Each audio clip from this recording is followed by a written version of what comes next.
কি বন্ধুরা কেমন আছো? চলে এলাম কারণ আজকে তো একটা বড় টিম ঘোষণা হয়ে গেল।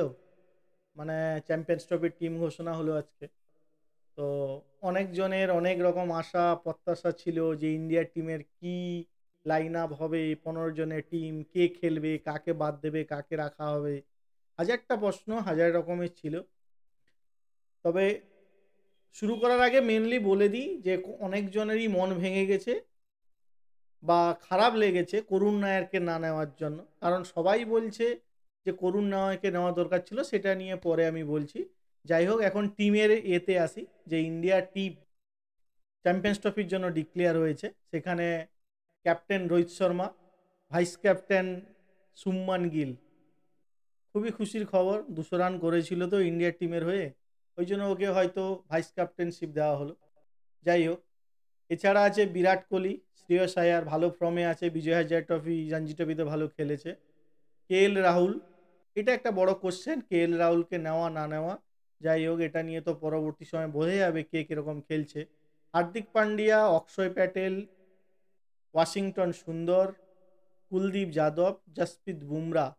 জসপ্রীত বুমরার এখানে একটা কোশ্চেন মার্ক আছে।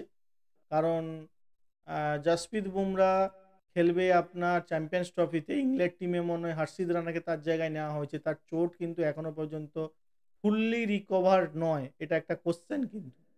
যাই হোক, এছাড়া মোহাম্মদ শামি, একটা খুশির খবর যে মোহাম্মদ শামি ইন্ডিয়ার টিমে আবার ফেরত এসছে বহুদিন পরে। দেখা যাক কেমন কি করতে পারে মোহাম্মদ শামি। এছাড়া আছে আর্শদীপ সিং, জয়সওয়াল, ঋষভ পান্ত, রবীন্দ্র জাদেজা। তো এখানে টিম দেখে যেটুকু মনে হচ্ছে যে কে এল রাহুল আর আমাদের ঋষভ পান্ত, এই দুজনের মধ্যে একটা ভালো টক্কর হবে, কে প্লেইং ইলেভেনে থাকবে, কে প্লেইং ইলেভেনে থাকবে না। তবে আমার যা মনে হয় যে প্লেইং ইলেভেনে কে এল রাহুলের থাকার চান্সটা বেশি। কারণ ইন্ডিয়ার টিম তো কে এল রাহুলকে চারিদিক থেকে সাপোর্ট করছে, এক্ষেত্রেও করেছে। না হলে কে এল রাহুল হয়তো বা চ্যাম্পিয়ন্স ট্রফিতে থাকতো না। যাই হোক, যখন ইন্ডিয়ার টিম নিয়েছে তো ভালোই খেলবে, এইটুকু আশা করা যায়। এছাড়া আমাদের করুণ নায়ারকে না নেওয়া নিয়ে বহুজনের বহু কোশ্চেন, বহু পুরনো প্লেয়ার, প্রাক্তন প্লেয়ার, ইন্ডিয়ার বাইরের অনেক লোক সোশ্যাল মিডিয়াতে বহু রকমভাবে কোশ্চেন তুলেছে কেন ওকে নেওয়া হবে না। যেখানে গৌতম গম্ভীরই বলছে যে তোমরা ফার্স্ট ক্লাসে পারফর্ম করে আসো, তোমাদের পারফরমেন্সে বেশি যে তোমাদের নেওয়া হবে, সেইখানে দাঁড়িয়ে করুণ নায়ারের মতো একটা প্লেয়ার চান্স পাচ্ছে না। আর তার যুক্তি হচ্ছে যে 15 জন যে টিম হয়েছে সেখানে জায়গা করার মানে 15 জনের বেশি তো আমরা সিলেক্ট করতে পারি না, তার জন্য ওকে নিতে পারলাম না। এটা জানি না কোন সোর্সে কিভাবে কাকে বাদ পড়ছে, কাকে নেওয়া হচ্ছে। তবে তো এইটুকু শিওর যে ফার্স্ট ক্লাসে পারফরমেন্সের বেসিসে ইন্ডিয়ার টিম হচ্ছে না, হবে বলেও মনে হয় না। না হলে সারফারেজ খান অস্ট্রেলিয়ার বিরুদ্ধে খেলতো, এটা একটা বড় কোশ্চেন ছিল। যাই হোক, এবার আসি ইন্ডিয়ার প্লেইং ইলেভেন কেমন হতে পারে। ইন্ডিয়ার প্লেইং ইলেভেন আমার মতে এইরকম হবে, যতটা সম্ভব, যে রোহিত শর্মা, শুভমান গিল ওপেনিংয়ে যাবে। জয়সওয়াল অবশ্যই ব্যাকআপ ওপেনার হিসাবে থাকবে, ওকে প্রথম ম্যাচ থেকে খেলাবে না। ফার্স্ট ডাউনে আসবে বিরাট কোহলি, সেকেন্ড ডাউনে আসবে শ্রেয়াস আয়ার 4 নম্বরে। 5 নম্বরে কে এল রাহুল আসার চান্সটা বেশি। এরপর আসবে হার্দিক পান্ডিয়া। হার্দিক পান্ডিয়ার পরে অক্ষয় প্যাটেলকে অবশ্যই খেলাবে, কারণ টি-20 ওয়ার্ল্ড কাপে ও যা পারফরমেন্স করেছে, তার একটা মানে ইন্ডিয়ার টিমে থাকা, ইন্ডিয়া টিমে খেলার একটা বড় পসিবিলিটি হলো ওটাই। কারণ টি-20 ওয়ার্ল্ড কাপে অক্ষয় প্যাটেল প্রত্যেকটা ম্যাচে 200% দিয়েছে, এটা মানতে হবে। এছাড়া আছে ওয়াশিংটন সুন্দর। যদি 3টে স্পিনার নিয়ে ইন্ডিয়া খেলায়, তাহলে ওয়াশিংটন সুন্দরকে অবশ্যই খেলাবে। আর কুলদীপ যাদব, জসপ্রীত বুমরা, মোহাম্মদ শামি, এই হবে পুরো সেট আপ। যদি 2টো স্পিনার নিয়ে খেলায়, সেক্ষেত্রে কুলদীপ যাদবকে বসিয়ে বা কুলদীপ যাদব নয়, ওয়াশিংটন সুন্দরকে বসিয়ে ইন্ডিয়ার টিম চাইবে অর্শদীপ সিংকে খেলাতে। যে 3টে ফাস্ট বোলার, 2টো স্পিনার, অক্ষয় প্যাটেল আর কুলদীপ যাদব, ওয়াশিংটন সুন্দর তখন চান্স পাওয়ার চান্স খুবই কম আছে। মানে টিমটা এরকম হতে পারে। এছাড়া তো বিভিন্ন সময়ে বিভিন্ন লোক যদি চোট পায় সে তো রিপ্লেসমেন্ট হবে।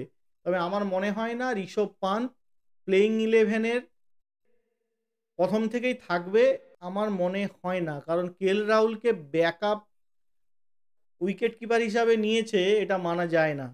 তাহলে আমরা ব্যাকআপ উইকেট কিপার হিসাবে যদি কেএল রাহুলকে নেওয়ার মানে সেরকম হতো, যুক্তিযুক্ত থাকতো, তাহলে কেএল রাহুলকে নিতই না, এইটুকু মনে হচ্ছে।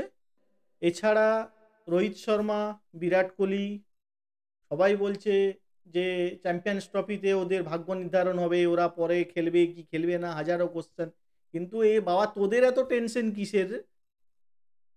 অর্ধেক জন তো মাঠে গিয়ে খেলিসও না, জানিসও না ক্রিকেট কি করে খেলতে হবে ওই বল নিয়ে। তো সেই জায়গায় দাঁড়িয়ে ওরা যে ক্রিকেটটা খেলে ওদের খেলতে দেওয়া হোক।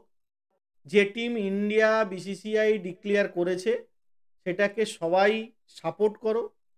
এইটুকু আশায় থাকো যে অস্ট্রেলিয়া মানে অস্ট্রেলিয়া, নিউজিল্যান্ড, ইংল্যান্ড, পাকিস্তানের মতো টিমদের চুরমার করে ইন্ডিয়া চ্যাম্পিয়ন্স ট্রফি ইন্ডিয়াতে নিয়ে আসবে, এইটুকু আশা থাকলো সবাই। এইটুকু সবাইকে আশা রাখতে হবে। এই হিসাবে সবাইকে সাপোর্ট করতে হবে ইন্ডিয়ার টিমকে। যে টিম হোক না কেন, একটা কিছু বিবেচনা করে ভেবেচিন্তে ইন্ডিয়ার ম্যানেজমেন্ট, ইন্ডিয়ার কোচ, ইন্ডিয়ার ক্রিকেট ফ্যান্টানিটি যারা এইসব ডিসিশন নেয় তারা এটা নিয়েছে, এটা ধরে নিতে হবে যে ইন্ডিয়া ভালো পারফরমেন্স করবেই। যাই হোক, এইটুকু আশা থাকলো ইন্ডিয়ার টিম ভালো খেলবে, ইন্ডিয়ার টিম চ্যাম্পিয়ন্স ট্রফি 2025 ঘরে নিয়ে আসবেই। এই হলো ইন্ডিয়ার প্লেইং মানে টিম ইন্ডিয়া চ্যাম্পিয়ন্স ট্রফির ডিক্লিয়ারেশন অফ 15 জনের টিম। এইটা নিয়ে যা বলার ছিল আমি বললাম। বাদ বাকিটা তোমরা তোমাদের মতামত জানাও যে কি হতে পারে ইন্ডিয়ার প্লেইং ইলেভেন এই 15 জনকে নিয়ে। আর সবাই একটু সাপোর্ট করো, সঙ্গে থাকো, এরকম ভিডিও আবার বানাবো। Thank you very much.